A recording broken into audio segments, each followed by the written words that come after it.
ए कोई फुलरुम को जुमाना रे पछ पड़ी गले धंगरा दीवाना। ए कोई फुलरुम को जुमाना रे पछ पड़ी गले धंगरा दीवाना। तोर मुँह के देखले कुरी जनता, तोर दीही के देखले कुरी जनता, तोर मुँह के देखले कुरी जनता, तोर दीही के देखले कुरी जनता।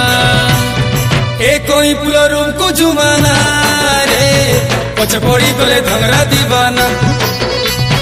ए कोई फुलरुम को जुमाना रे पछ पड़ी गले धंगरा दीवाना।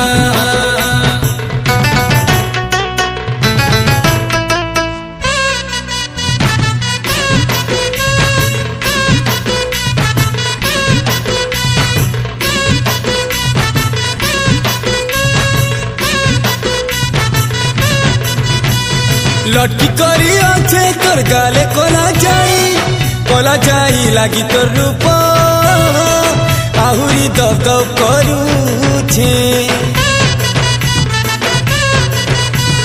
लाली लाली लाली तोर गुरा गाले लाली गोलापी रंगे रंगे करी तोर गालर शोभा बड़ौछे।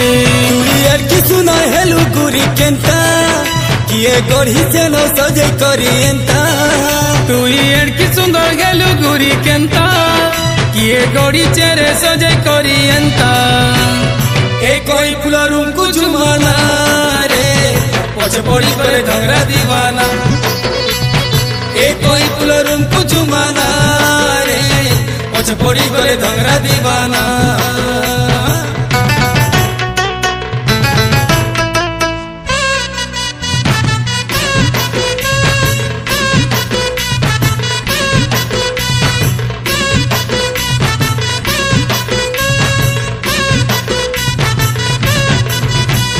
झिपिर झिपिर पानी तोर भीजा भीजा दी लुब लुभानी है इधरे देख ले लोभ लागू छे।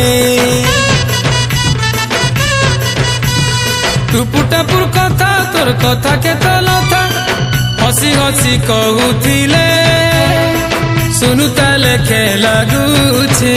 कम धनी नहीं पारुछे रे मनटा पागल करूछे तोर यौवनटा। दम धरी नहीं पारुछे रे मनटा पागल करूछे तोर यौवनटा। ए कोई फुलरुम को जुमाना रे पछ पड़ी गले धंगरा दीवाना। ए कोई फुलरुम को जुमाना रे पछ पड़ी गले धंगरा दीवाना। ए कोई फुलरुम को जुमाना रे पछ पड़ी गले धंगरा दीवाना। ए कोई फुलरुम को जुमाना रे पछ पड़ी गले धंगरा दीवाना।